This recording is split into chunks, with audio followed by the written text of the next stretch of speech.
What's going on, y'all? Welcome back, man. I know I've been missing for a little minute, man. I know that y'all ain't gotta say it or nothing like that. But today we got Joe Rogan and Dana White. Thank God Mike Tyson isn't robbing houses. I don't know what to expect from that. I do know that that would be a dangerous situation for anybody's house he goes into. The only celeb I know that did rob somebody's house or anything like that was the Juice, OJ.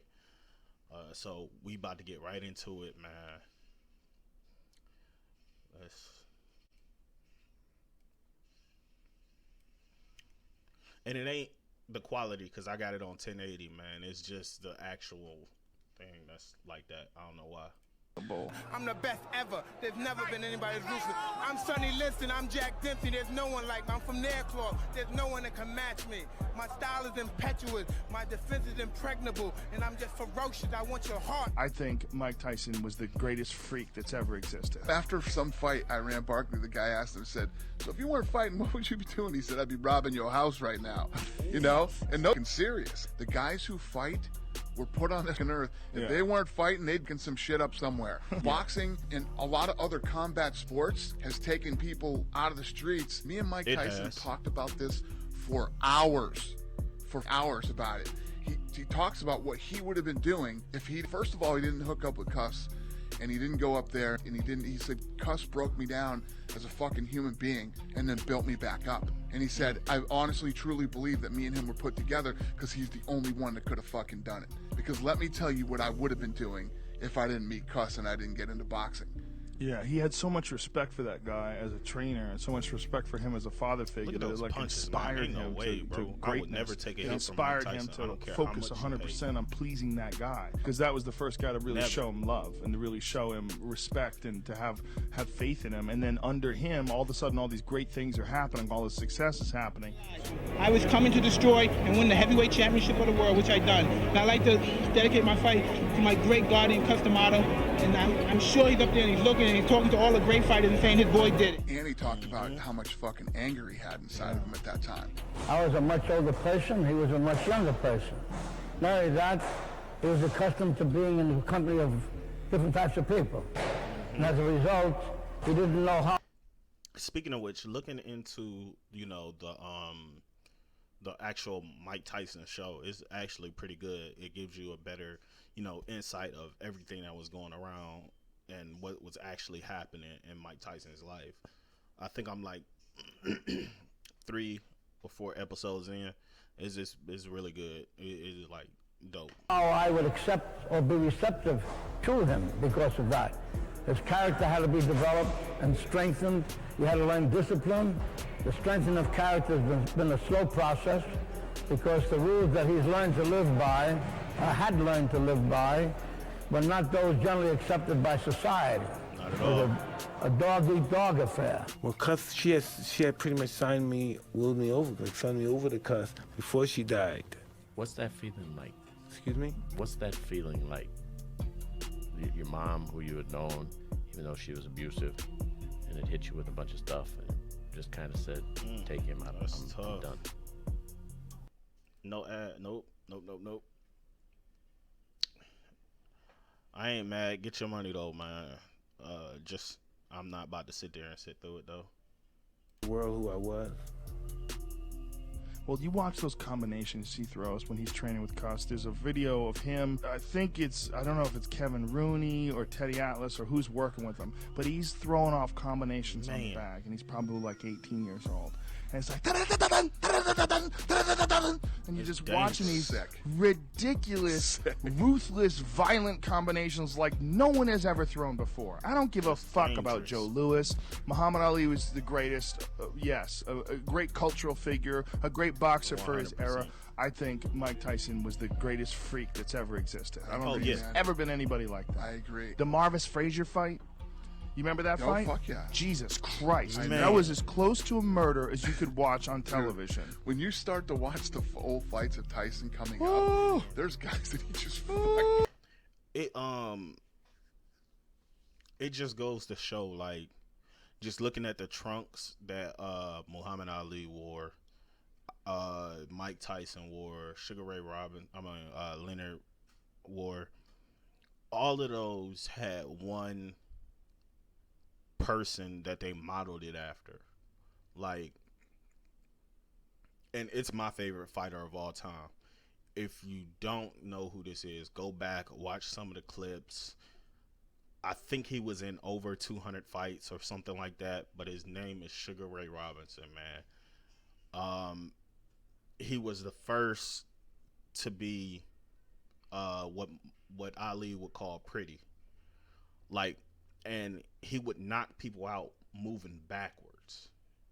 Like off the left foot, the right hand was just so lightning quick. Like, I think he won 70 fights before he lost one, and then fought that same dude 2 weeks later and got his championship belt back. And then I think he went on like a 90 fight win streak again. So it's like, to me, he was the greatest fighter of all time. And I know that some people gonna say Rocky was or Ali was.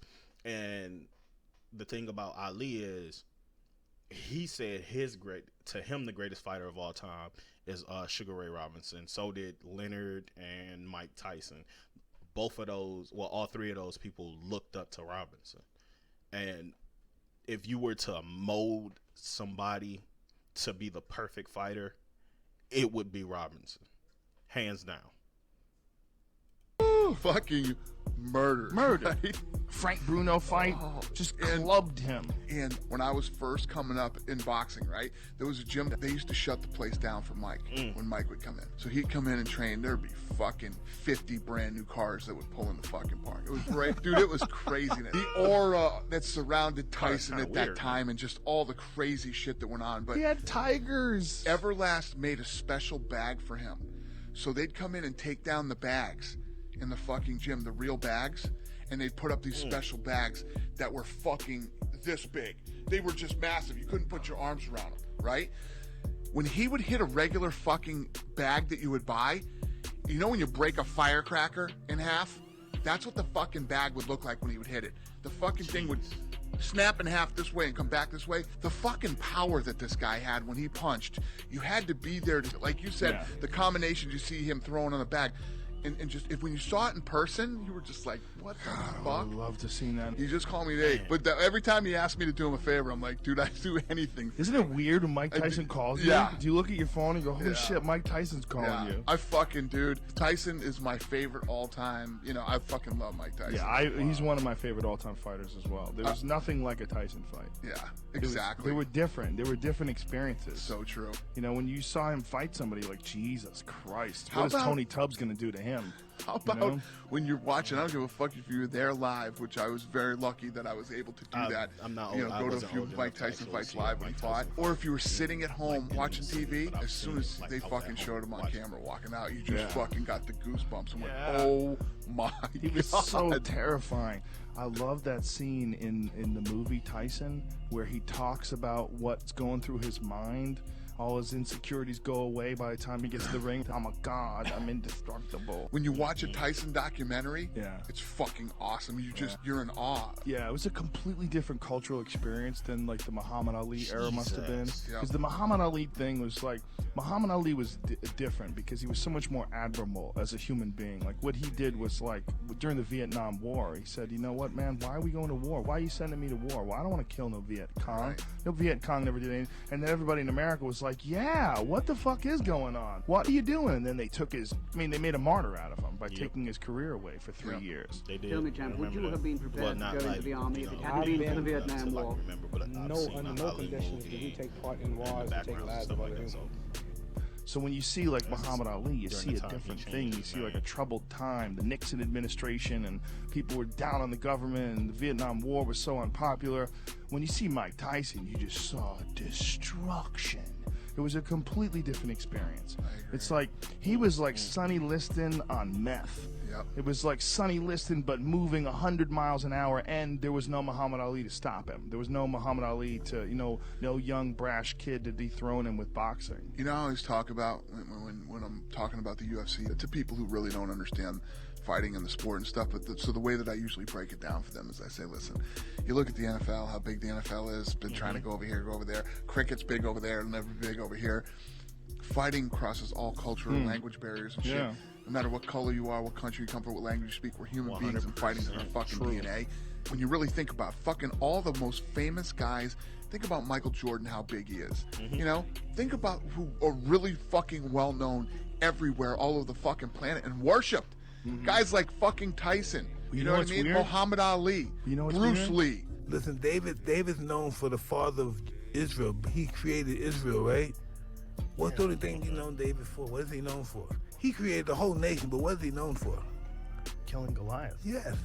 He's done so many great things, but only thing he's known for, if you're not a scholar really, the only thing you know David for is killing Goliath, a fight. Yeah. True. That's all I know. He's known for a fight. He created a whole nation, but he's known for a fight. Yeah, he killed a big guy with a rock. Yeah, right? Slingshot. And then he chopped his head off. Yeah.